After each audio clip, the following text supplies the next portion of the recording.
welcome to another episode of Piecing It Together, the podcast where we take a look at a new movie and try to figure out what movies inspired it.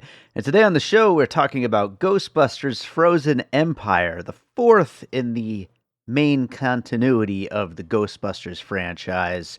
And joining me to talk about it is a Ghostbusters superfan. He was here for Afterlife as well, the previous entry in the series. It is Jason from Binge Movies, and we have a really fun, if a little bit all over the place conversation to get into. We still get into puzzle pieces, but we go on a lot of tangents too.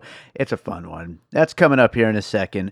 Before we get to it, I do want to remind you, as always, to make sure you are subscribed to Piecing It Together wherever you listen to podcasts. You can follow us on social media at PiecingPod, and don't forget to join our Facebook group, Popcorn and Puzzle Pieces, where we continue the conversation about all the movies we talk about here on the show. And last but not least, I also want to remind you, if you're enjoying the show and if you think of some puzzle pieces, please get in touch. You can do that on any of the social media channels in that Popcorn and Puzzle Pieces group. There's also a contact form on the website, piecingpod.com. And if you're listening on Good Pods, you can just comment right there on the episode. Send in your puzzle pieces. I'd love to hear from you. I'd love to hear what movies you thought of that you think might have inspired Ghostbusters Frozen Empire. So get in touch. And with that said, let's get to this conversation. There's a man baby who doesn't have anything to live for, but retreads of my childhood. That's Jason mumbling into the mic. Jason from Binge Movies. We're here to talk about Ghostbusters Frozen Empire. Jason, what's the matter? I'm a man baby, and I have my particle thrower here. Oh, God. From Ghostbusters. 1984. Wow. Hang on. Oh, yeah. Oh, my God. Multiple modes, too, right? So we got this is from the 2009 video game. This is the slime tether. This is the boson dart, I think. I forget. This is another mode that they have in the game. And back to the OG. And if you press it long enough, the whole thing overheats. It's got a vent here, see? And it'll start giving me a warning. I think this one does that. Let's see here. You know what? This episode's going to be all over the place, and just to jump to a puzzle piece, I was going to bring up video games in general later on, because of the way that McKenna Grace gets to change the color of her whatever it's called, and then it's able to defeat a demon. Was that a thing in the video game? Well, she didn't change the color of it. She changed the metallic element that the particle accelerator was made right, out but of. that in turn changed the color. It ends up changing the color of the particle stream. Yes. No, that's not really in the... Well, the idea there the idea has always been that their Ghostbusters are constantly tinkering with their equipment. The packs are different in Ghostbusters 2 than they are in 1, although that's something only like hardcore fans noticed back in the day, and people used to take actual photographs of their CRTVs. Is this what kids call lore nowadays? Some of it has become. Is that what you're describing to me? I mean, the thing you have to understand, Ghostbusters, which I would say, arguably, you do not understand Ghostbusters fandom and so forth and so on. We've established that last time when we talked about Afterlife. And apparently you are in the majority of the world who feels that this thing has no right to even exist and should never be talked about again, which is really fucking weird. Oh, no. I'm not that, I'm not Twitter, that far. If like, you read my letterbox. Ghostbusters, how dare you say those words? What? No, that's just that's a comedy nonsense. About this is fun from family. The 80s. What the fuck movie did you watch? It's family entertainment. It's fun enough. I compared it in my letterbox. This isn't a puzzle piece per se, but I compared it to the preview before this movie for Despicable Me 4. Oh, fuck! This is just wacky nonsense. Yeah, and this one I would say is closer to wacky nonsense for sure. Yeah, yes, than any other one that's ever come before. And I have a lot of problems with the movie. It's fine enough. I could dive into it more, but the bottom line is, what has kept this thing alive, other than Dan Aykroyd, for 40 plus years, well, 30 some since after Ghostbusters 2, is the fandom. There's been a rabid fandom of all kinds of people who, when they weren't licensing anything, when they weren't putting out things like this. I mean, we'd wished for things like this, for 40 years. This came out this year. Yeah. This did not exist before this year. They had one for Amazing. Afterlife, a particle thrower, which I have over there as part of the Hasbro Afterlife whole pack, the whole proton pack.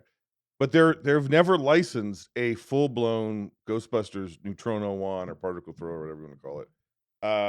And from 84. This is 2024. I think this came out at the end of 2023. But still, that's almost 40 years later. They're finally getting around and putting the thing out.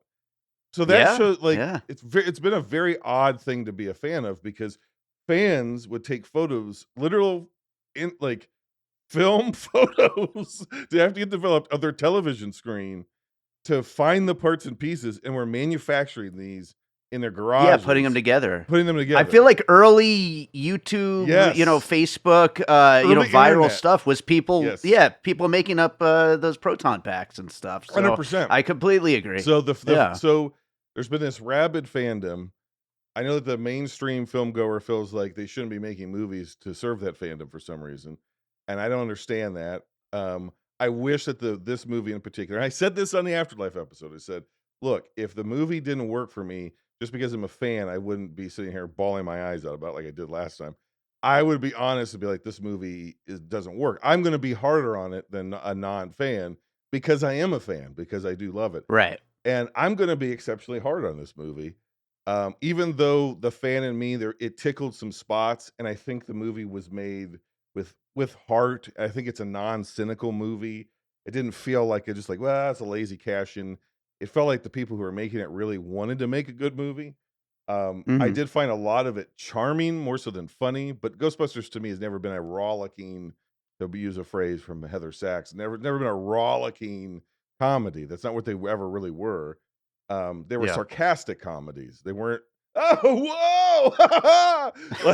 So I think people misremember what Ghostbusters was, even the first one.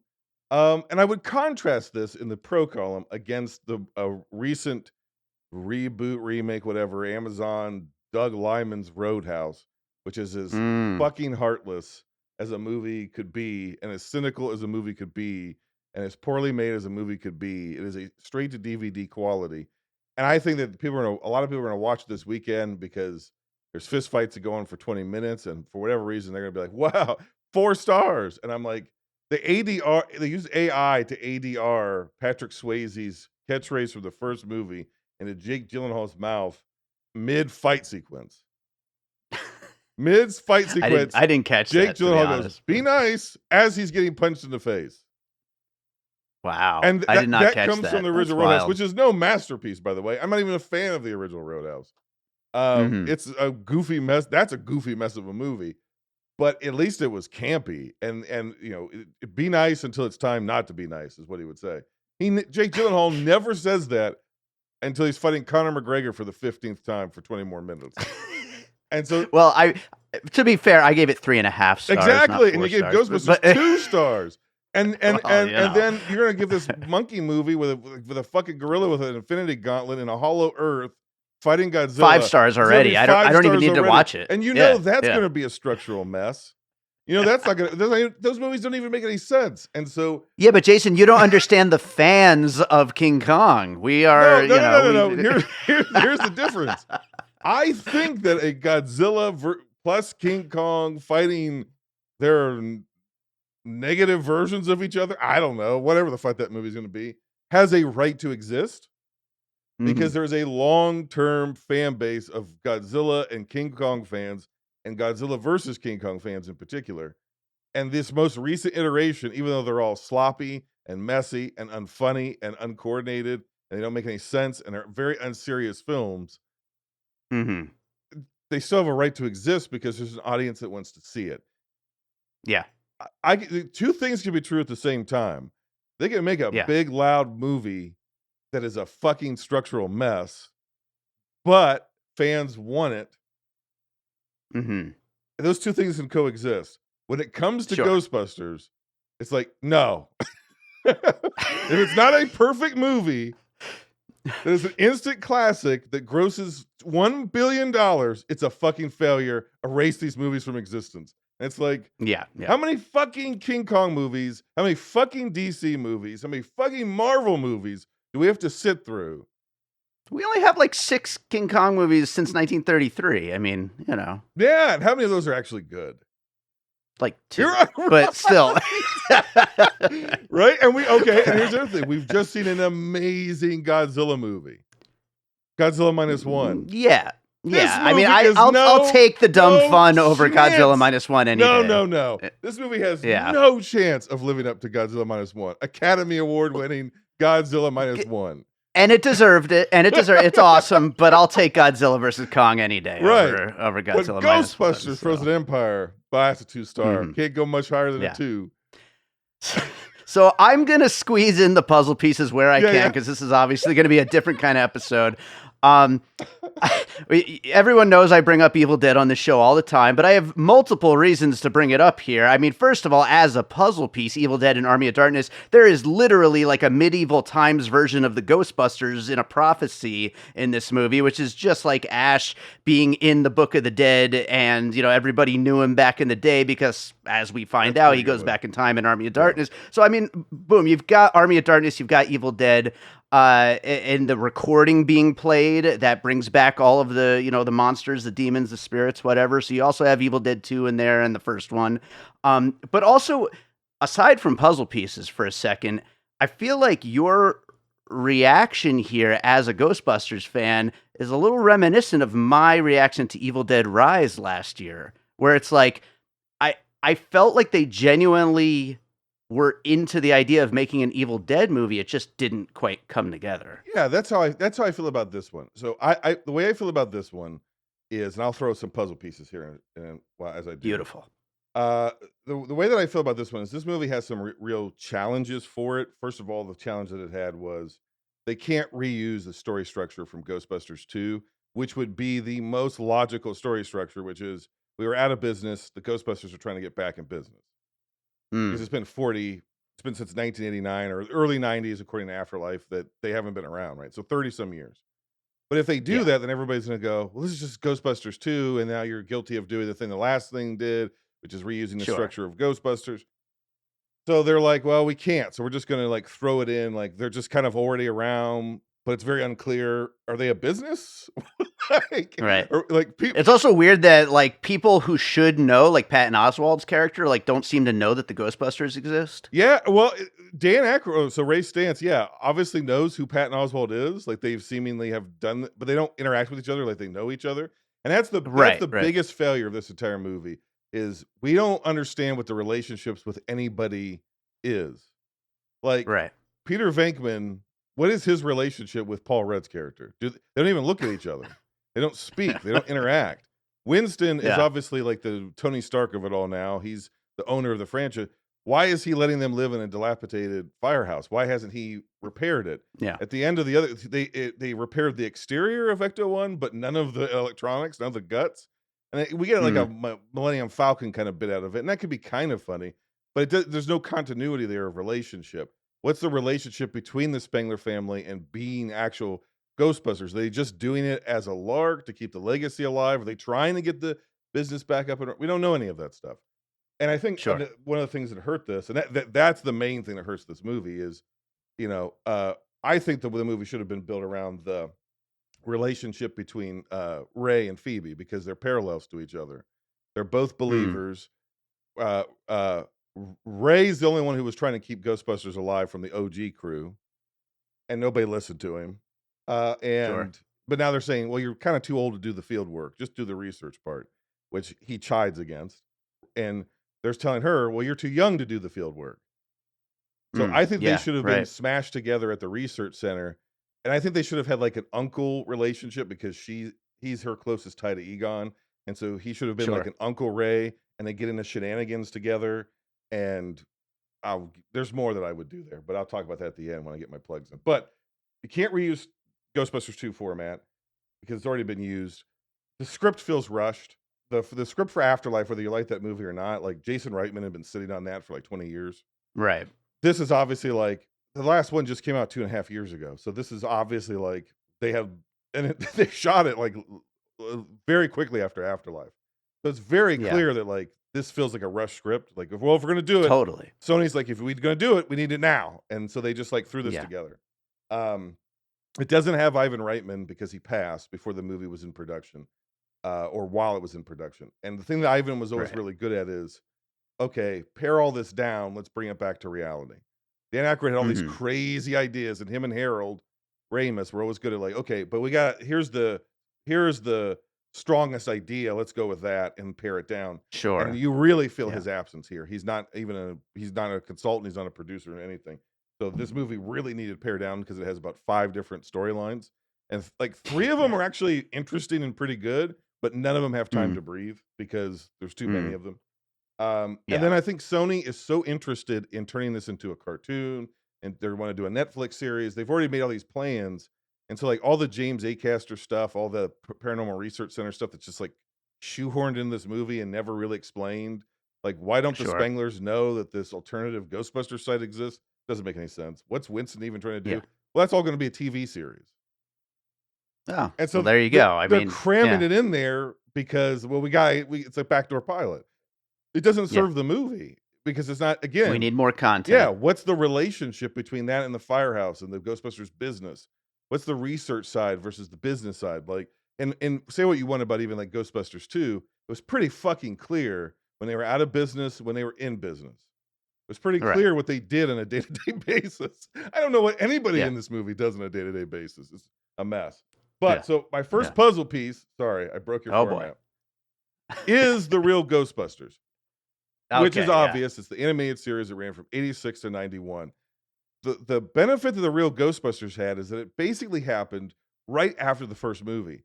So we didn't need an explanation of, well, who are these Ghostbusters and what do they do? And everybody in the world saw that movie. So the cartoon Yeah. could just be like, these are the continuing adventures of the Ghostbusters after they defeated Gozer, which is where the first episode of the cartoon that literally opens with them covered in marshmallow coming back to the firehouse, talking about defeating Gozer, and then the Nice. story progresses.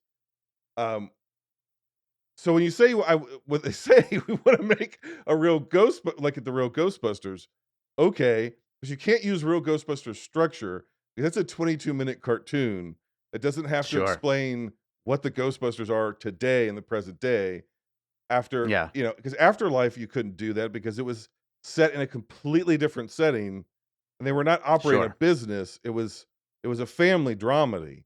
Now you're back in Sure. New York. Yeah. Now you're back in the firehouse. Now you're back in Ecto One. Now you're answering calls. You kind of got to set that up. You kind of got Yeah. you can't just be like, Yeah. oh, well, they've just been doing it for 2 years. Why? How? What? Yeah. Why do they even move there? Like, what? Any of that? Like, I to your puzzle piece, it feels like probably 5 or 6 scripts for 5 or 6 episodes That's of the it. Real Yes. Ghostbusters Yes. smashed together. The first act Basically. of this movie is a second act. Yeah. There is no first Yeah. act to this movie.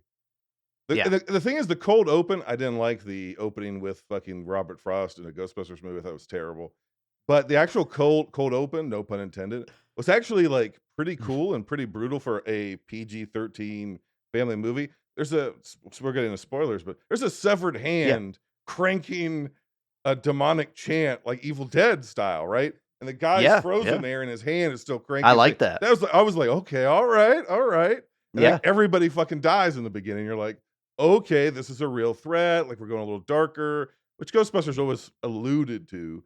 But Sure. scary shit happened, but it wasn't like violent per se. People die in this movie. I thought, okay, that's interesting.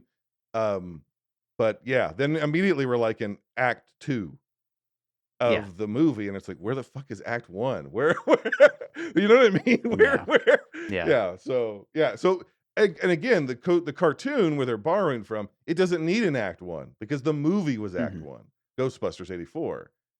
Just start with them busting ghosts, and then somebody comes along with an artifact. They investigate it, and then the bad guy shows up, and they fight him in somewhere, and then they win the day. So you Sure. borrow the tone, borrow the creativity. I thought when they said it was going to be real Ghostbusters, we're going to have a lot of colorful ghosts. There are no ghosts in this Ghostbusters movie. It's Slimer and Garaka, and one more who's fucking terrible. Uh, Are you trashing Muncher? No, Muncher's not in this. Well, who was the guy in the attic? That's Slimer. That wasn't Muncher. That was Slimer. Yeah. Why was he eating all that food? Because he's Slimer eats. No, because disregard anything this man says about this franchise. He cannot identify Slimer and doesn't know why he was eating all that food. I know Slimer was in it later, but I thought that was Muncher and Slimer was. I thought they were two different fat blobby Slimer ghosts. Is green. Okay. Muncher is blue. I don't see color very well, by the way. Okay. So. That might. Okay. All right. That's a good excuse. Muncher, he only eats metal.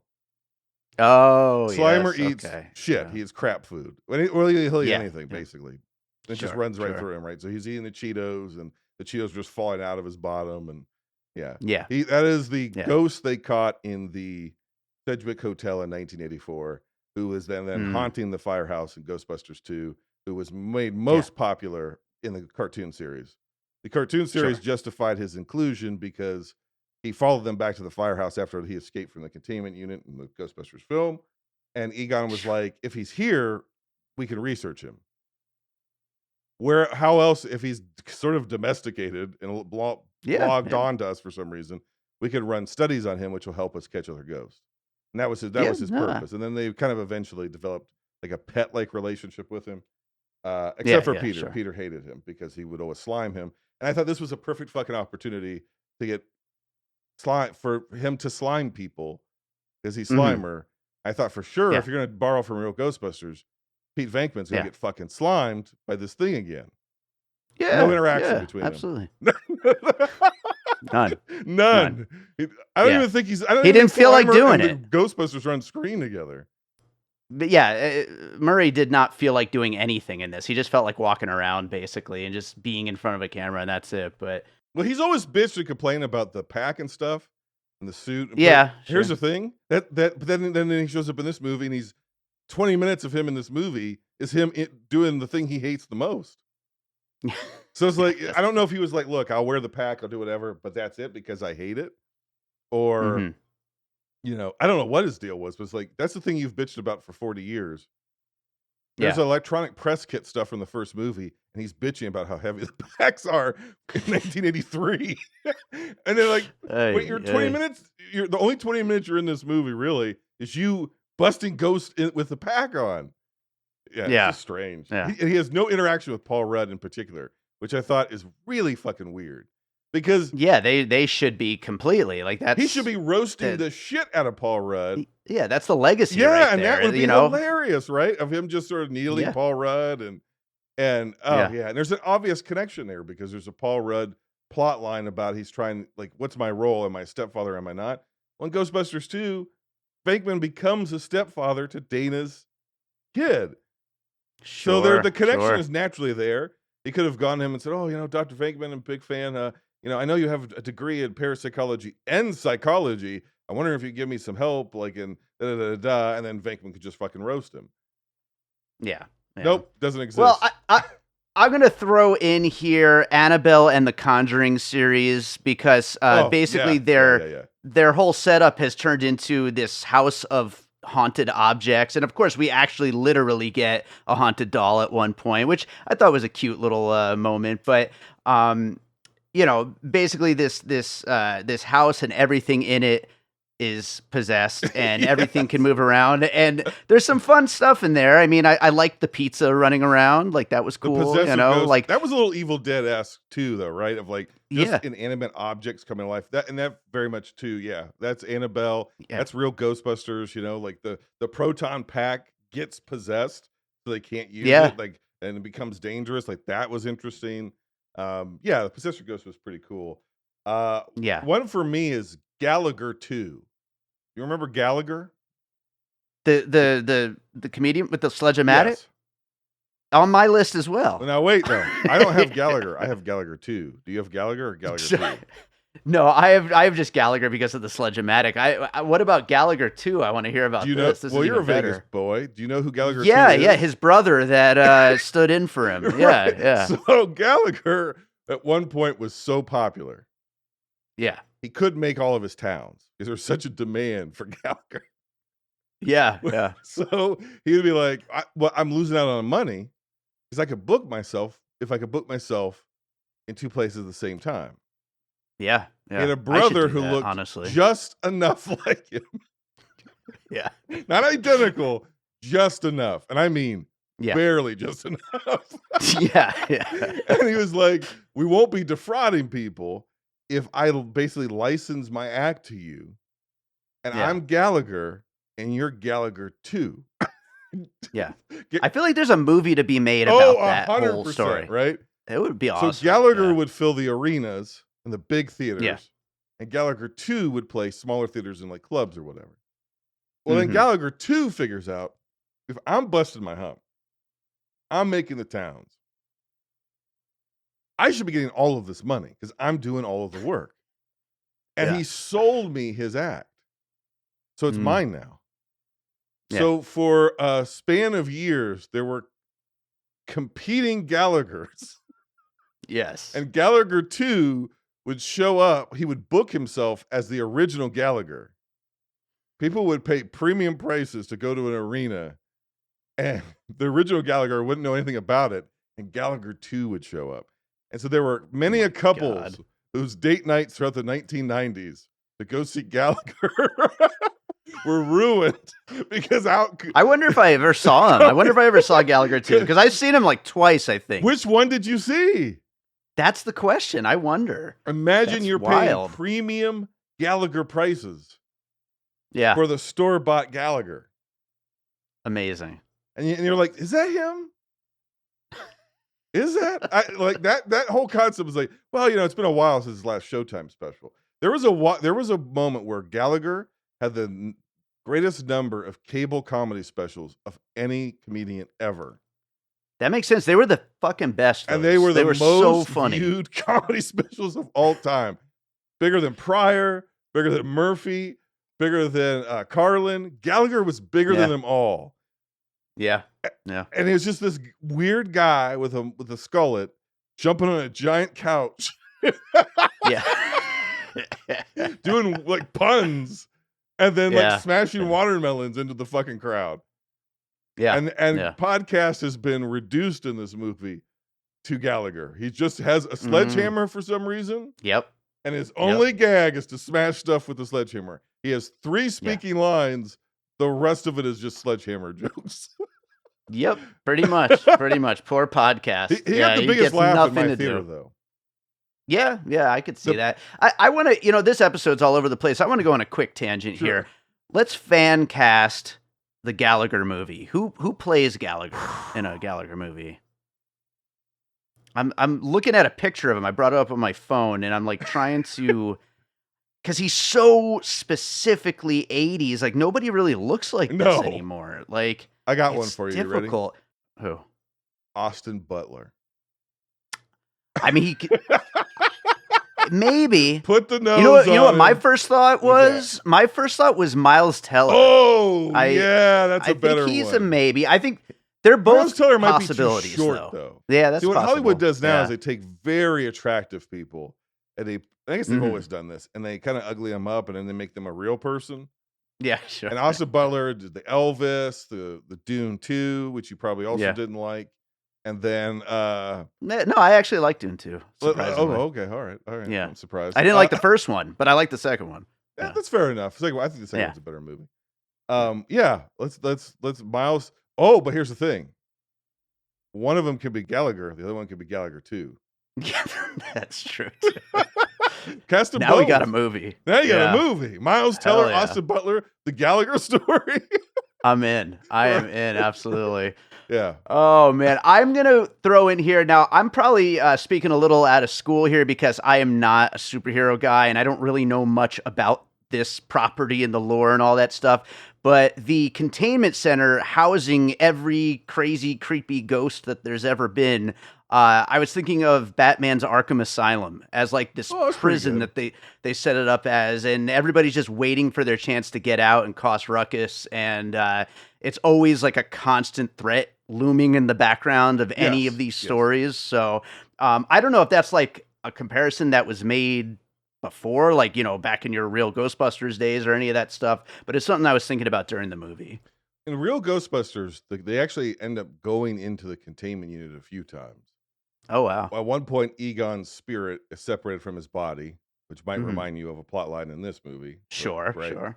But he goes into the containment unit, and when they go into the containment unit, it's like a floating void universe where the ghosts are like just sort of lingering in this like limbo state and like on these chunks of like earth mass that are all like an asteroid belt, and there's just like it's infinite space essentially, Mhm. and uh and it's really creepy. It's some of the creepiest episodes are when they go into the containment unit because it's like basically hell. Like it's, Yeah. it's like they've created hell, and like they kind of is it fair to put everybody in here? There's episodes where there's like anti Ghostbusters because it's like ghost rights activists essentially. Like you're Wow. yeah, not every ghost is terrible, and you're like putting them in hell essentially, it's, or purgatory or something. And Wow, that's heavy shit. they kind of wrestle around with it. And there's even like a few times they don't capture the ghost because it's just a ghost. It's not haunting anybody. It's just a lost soul. Yeah. Instead they help it cross over or something, which is an element, and a very badly executed element here. Hmm. It almost reminds me of like 13 Ghosts of Scooby Doo, where they had the trunk and all the ghosts Yeah. get out. Another one for me would be Antiques Roadshow, Oh. because Dan Aykroyd's Nice. entire setup is just him having people bring him junk, and then he sees Yeah. if there's ghosts in it. And it's very much it's a YouTube show, which I thought that was one of the more clever bits. They didn't get as much comedy out of it as they Yeah. could have. It's like, Yeah. yes, of course. Both Yeah. I believe that Dan Aykroyd in real life would do that show. Absolutely, 100%. He loves haunted stuff and he Yes. loves like old stuff. So Yes. like that makes perfect sense. And it makes perfect sense that Ray, who is basically just Dan Aykroyd, would do that show. And I Yeah. thought that was actually like a good use of podcast, which is like if he's hanging out in New York for the summer, he would be producing Ray's YouTube channel. Yeah. Yeah. Or his TikTok account where he, investigates creepy artifacts for people's homes and Yeah. assigns a PKE value to them. I thought that was great. I like that. It was underdeveloped idea. They should have gone more with it a little bit. Yeah, yeah. And I mean, you've got Kumail, who's like, the quintessential, like, idiot with a bunch of stuff they want to sell. And they're like just trying to squeeze out a little extra bucks out of it. And honestly, that wasn't a bad setup to get to the main plot of this guy's just like hawking his grandma's shit. You know what I mean? Right. Yeah, he doesn't know. He just, and for $50, it was like that wasn't a bad way to get into the main plot of this orb. Yeah. But yeah, everything just starts to fall apart shortly thereafter. Absolutely. Well, you kind of hinted at that other plot line. We should probably talk like Ghost or something, like something with There's minimal somebody ghosts in this movie. It's very odd. but falling in love with a ghost, ghost. Oh, I definitely read that as she was in love with her, right? Yeah, absolutely. This was like a LGBTQ supportive movie. Like that was Wasn't the it point sort of of cowardly though that they don't kiss? Yeah, of course it was. It was absolutely. And It's this is Casper. Yeah. That's the Casper's a puzzle better piece. version. It's Casper Yeah. with Christina Ricci. So for Yeah. those who maybe haven't seen the movie or fell asleep, Phoebe Spangler feels disconnected from her, which is again why I think she should have been connected more with Ray. But she's the one that's unearthed this legacy, right? The rest of the family didn't give a shit about Egon and his own daughter hated him in the last movie. So that's her. She feels like like Ghostbusters is my birthright. I resurrected this whole damn thing, and now you're gonna tell me I'm too young to be a Ghostbuster? Like you won't let me Right. do it? And then she's 16, so that like fuels her sort of teen rebellious, like fuck you, mom, and she's the one she's the most like Egon. And the subtext there is that Egon is the only one that she's ever felt has understood her as her grandfather, and he was a ghost. But she had such a brief relationship with him that she misses him, which was heartfelt and makes sense. It's all that's logical, good character carryover. Yes, this is where this character should be in this next movie. And then they just have a random girl who is a ghost just show up entirely randomly. Who she, for a split second, thinks might be Egon, and is disappointed when it isn't. Who then seduces her, tricks her, manipulates her, but never really ask her to do anything specific. And Phoebe just randomly in the third act is like, I can become a ghost for 2 minutes. It's the reverse Casper of there's a machine that instead of making me human will make me a ghost, and for 2 minutes we could dance and we could kiss. Wow. Right? Yeah. I haven't seen Casper in 30 years that's at the least. Third act of Casper he puts himself in a machine and he becomes what's his name? Dawa for a split second. Okay. And they kiss, and then he has to become a ghost again. This is the opposite of that. Except they don't kiss. It looks like they're going to, and so they just awkwardly stare at each other. Sure. Don't even fucking touch, even as ghosts. Yeah. And then, again, relationship problems.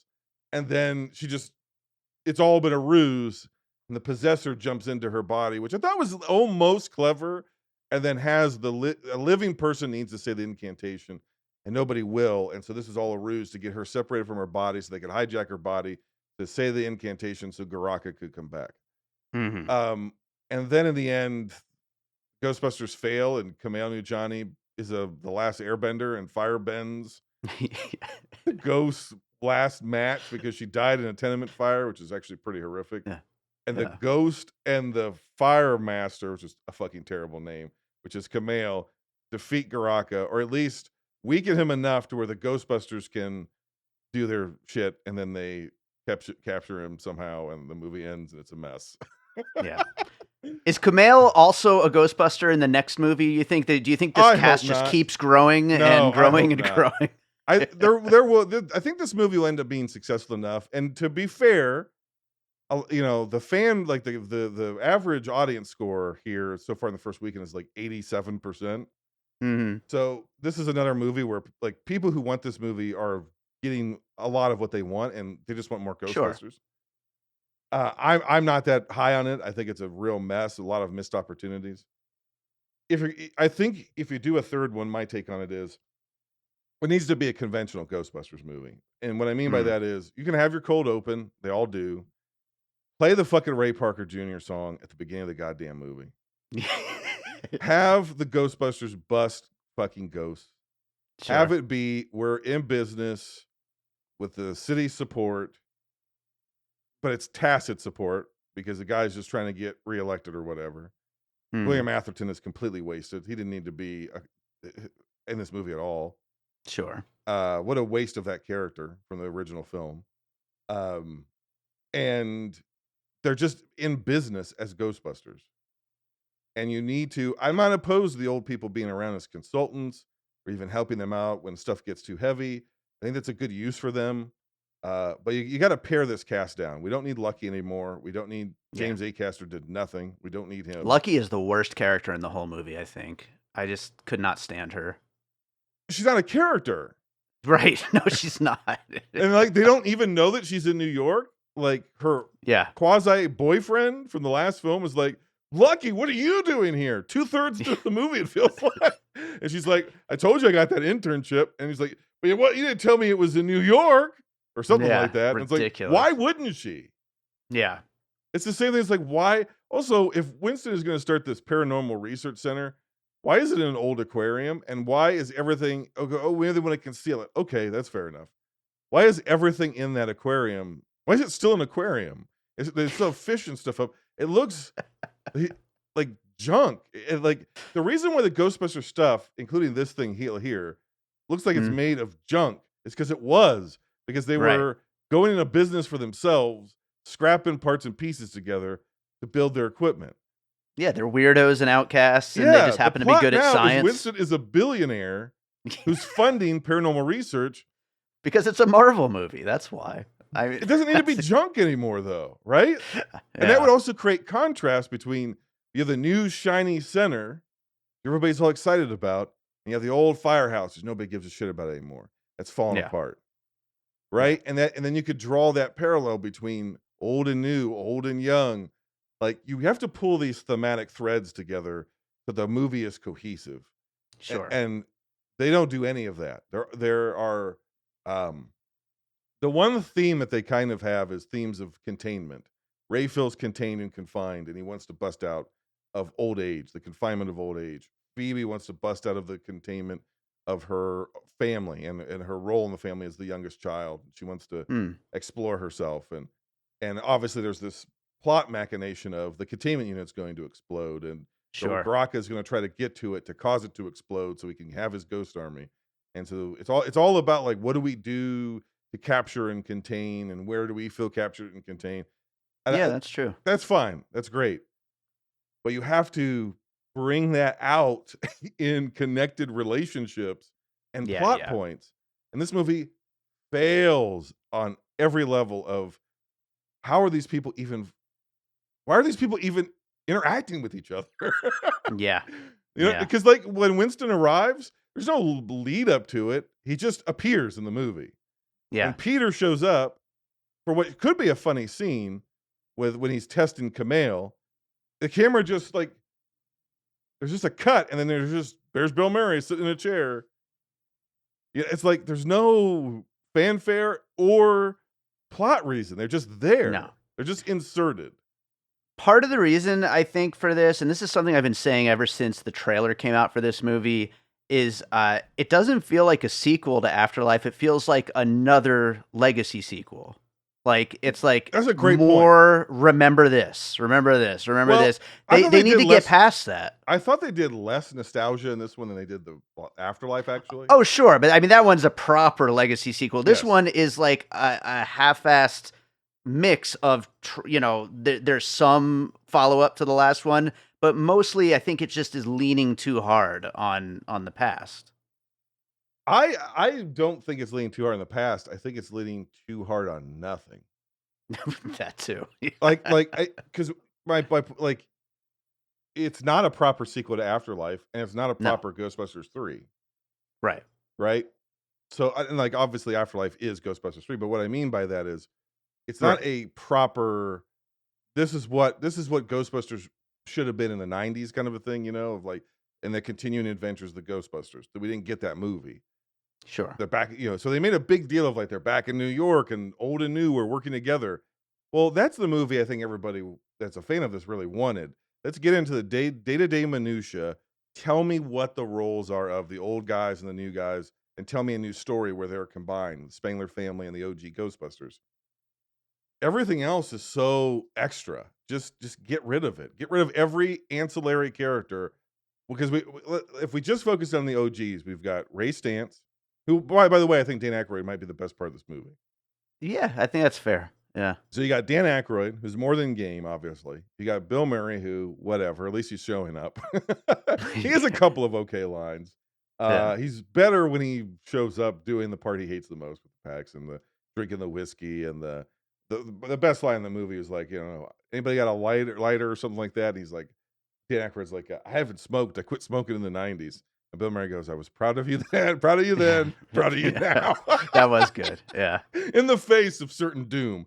That feels like Ghostbusters, right? Of like, Yeah. they're low key, right? They're, yeah. So Ernie Hudson and Annie Potts.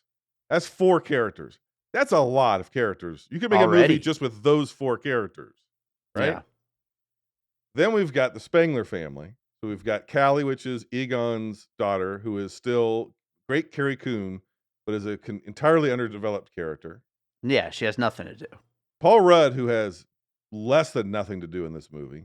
Yeah, he's just Paul Rudd, and we love Paul Rudd, and it's great seeing him in anything, but he has absolutely nothing to do. All the money would be in him interacting with the original Ghostbusters, who the Afterlife established he was this massive fan of because he was a kid in the 80s, and he's heard the stories and saw it on the news of these guys in New York saving the world. They're fucking superheroes to him.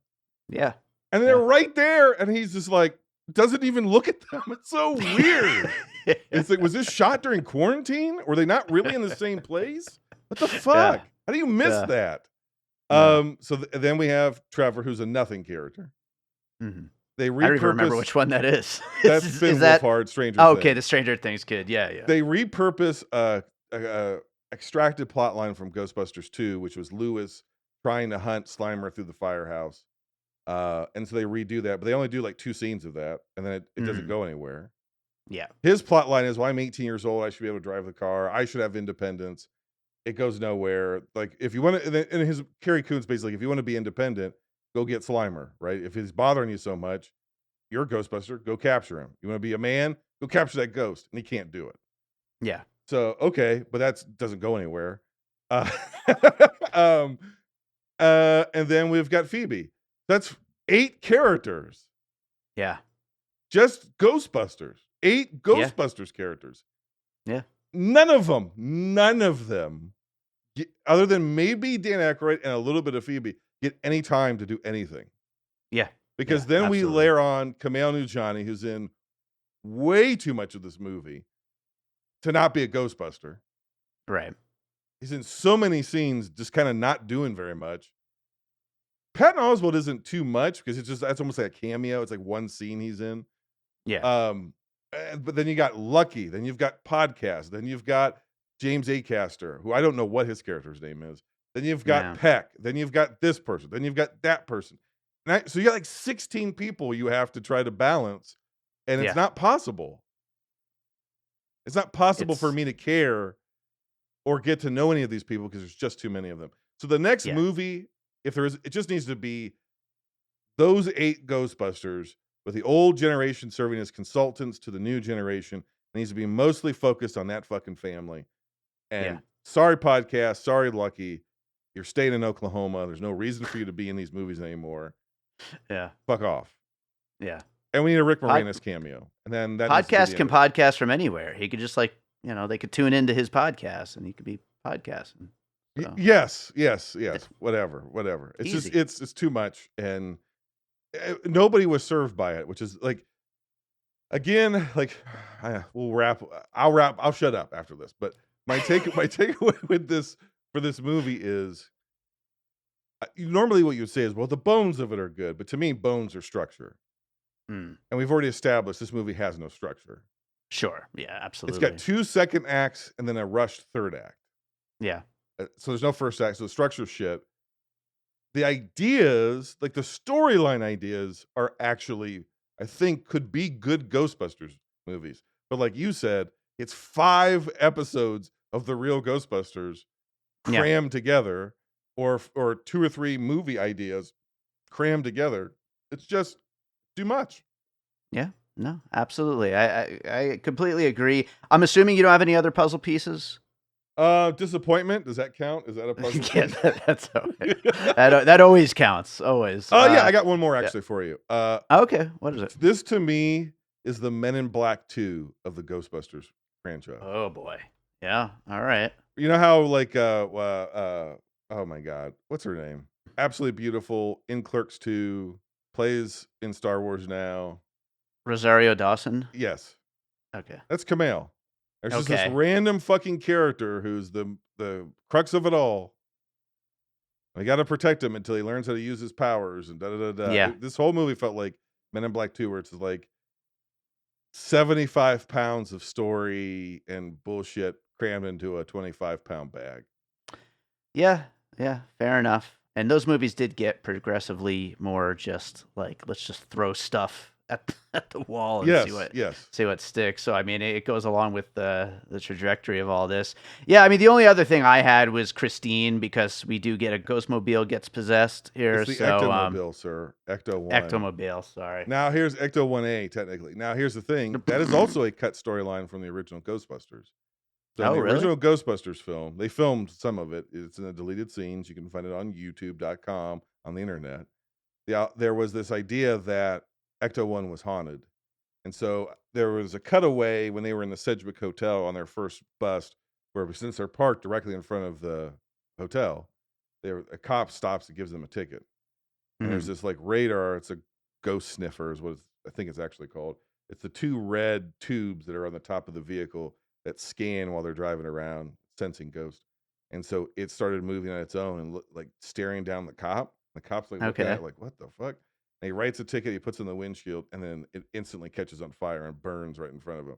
And the car kind of revs up. And so the idea was, even without the Ghostbusters' knowledge, even their car was possessed. Sure. And so they repurposed that idea here. I thought that was a good bit. I don't think that's another one where it's like, they didn't go far enough with it. Sure. They should have had to chase the Ecto-1 down, right? Like, How do Yeah. we that would have been a great chase sequence of them chasing their own vehicle that's Sure. possessed, Yeah. but it just kinda goes nowhere.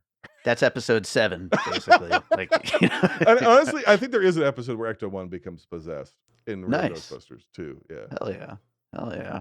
Well, I'll read down our list of puzzle pieces. Obviously, this was a very like loose, all over the place episode, but we talked about video games in the beginning, then got into Evil Dead and Army of Darkness, the Real Ghostbusters, of course, Annabelle and the Conjuring, Gallagher 2, Arkham Asylum, Antiques Roadshow, Ghost and Casper, Men in Black 2, and Christine. Yeah, I think, something that these puzzle pieces kind of point to, and something we've been talking about this whole time, is that there's just a lot of unconnected stuff here. And, that speaks to it being a bunch of episodes of the cartoon. It Yeah. speaks to there not really being a through point to the story. Like, it's just a bunch of stuff. And I think they really needed more time to make this come Yes. together. Yeah, that's my biggest takeaway is this feels like a draft script. You know what I mean? Where it's like, okay, we have all these ideas, but we're missing a thing that brings it all together. We need another pass in a script to pare this all down. We need, honestly, Ivan Reitman to come in and go, okay, what's the through line here? And get rid of all the ancillary stuff. And that just didn't happen because they were rushed into making a sequel. I guess Yeah. striking while the iron was hot, I guess. Sony, obviously, it's very clear from all of their moves.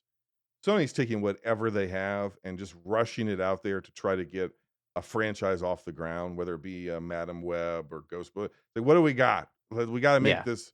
Whereas the first one had a lot of time, or Afterlife, I should say, a lot of time to gestate. And whether you like that movie or not, you can't deny it's got a story. It's got a clear Sure. through line, a clear arc, clear characters. You might not like that story, but it has one. Like you said, this one's just a bunch of disparate things.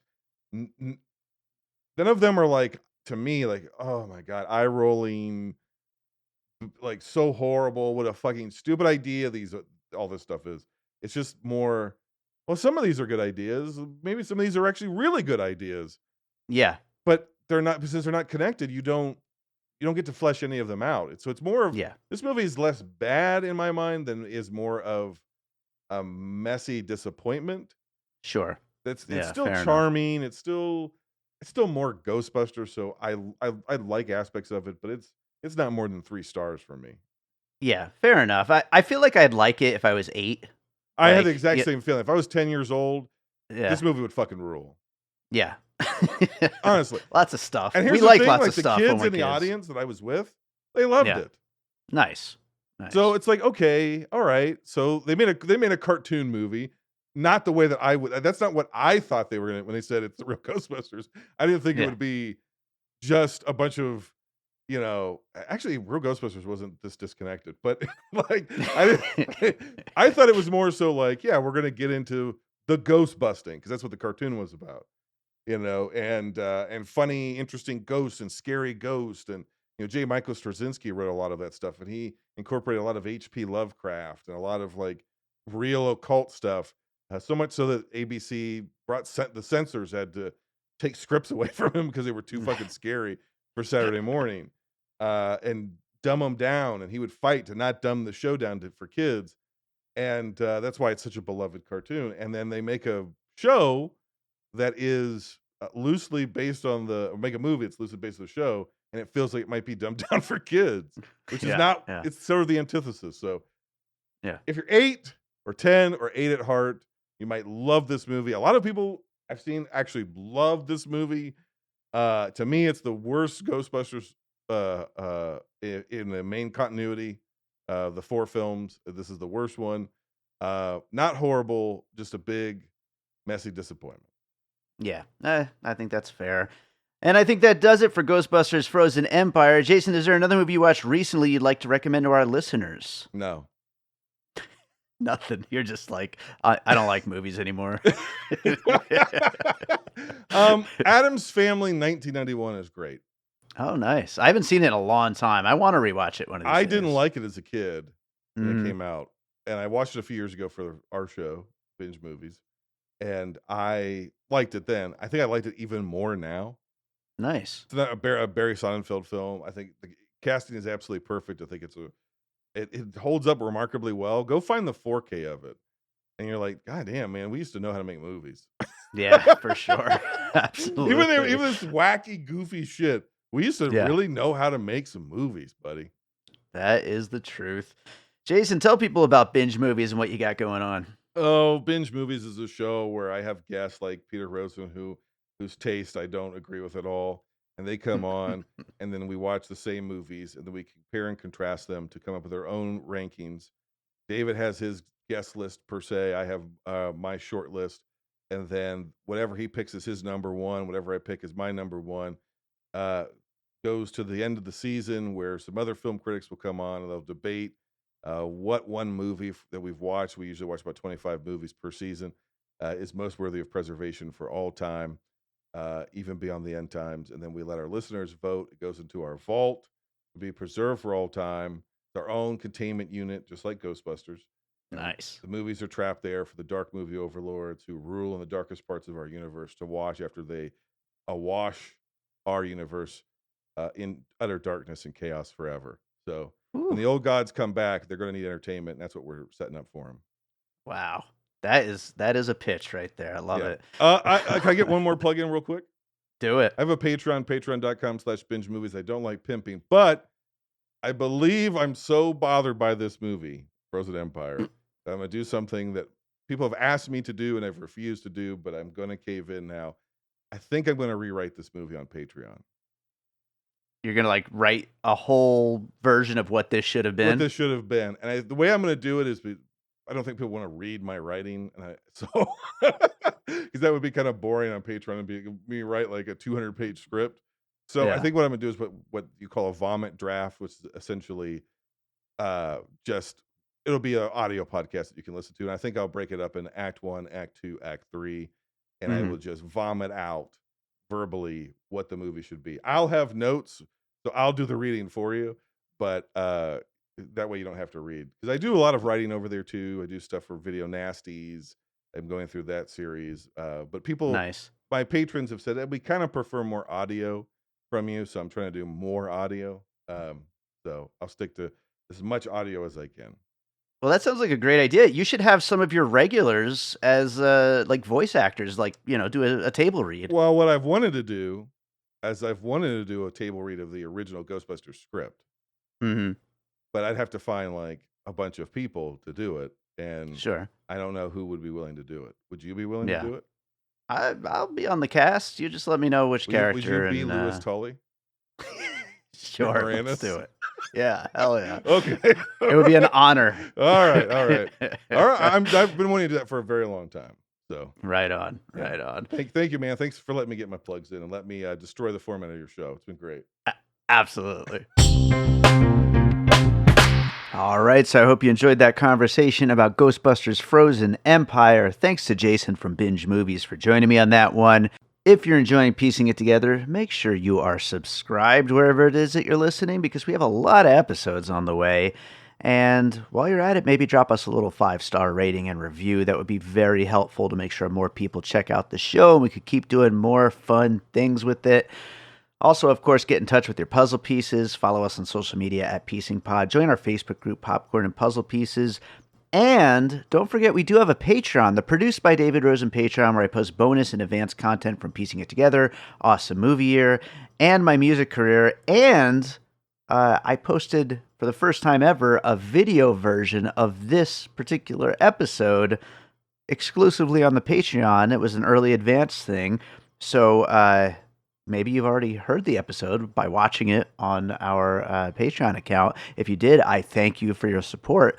But I just appreciate you being out there listening. But if you want to support the show in that way, starting at $3, you get access to all this bonus stuff. And then there's a couple other tiers as well. And I do appreciate it if you want to sign up.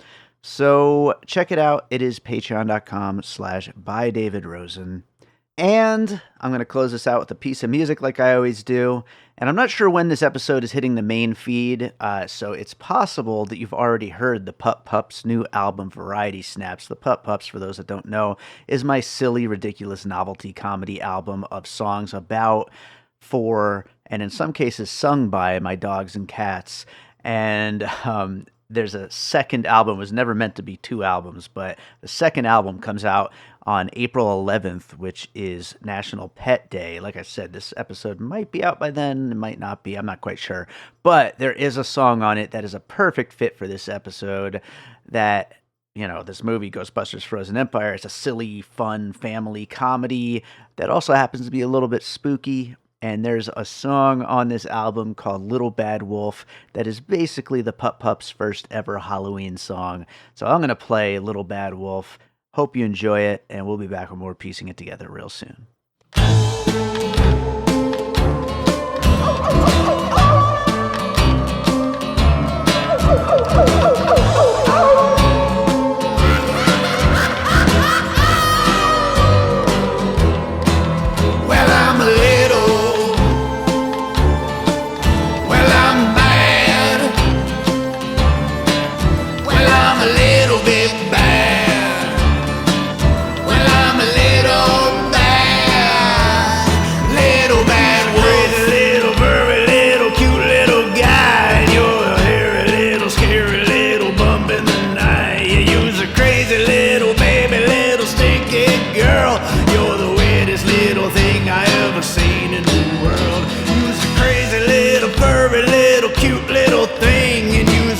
Something straight out of a nightmare or a dream. And honestly, not even sure if you's a dog or a cat, but you're adorably cute, and I'm sure about that. Well, I'm a little,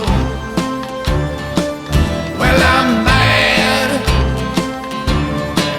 well, I'm a little bit bad, well, I'm a little bad, little bad wolf. My little tush, and I do my little dance. You look into my eyes, it puts you in a trance. It makes you do things that you wouldn't believe, like going to the kitchen and give me a treat. Well, I'm a monster barking at you, really scary for snacks. And Dad, you better think twice, not giving me what I ask. You know you love me, I'm your buddy, I'm your good little pup. But if you don't give me a snack, oh, I'ma eat you right up. Well, I'm a little, well, I'm mad, well, I'm a little bit bad, well, I'm a little bad, little bad wolf. Well, he's a little, well, I'm a little, well, he's a little, well, I'm a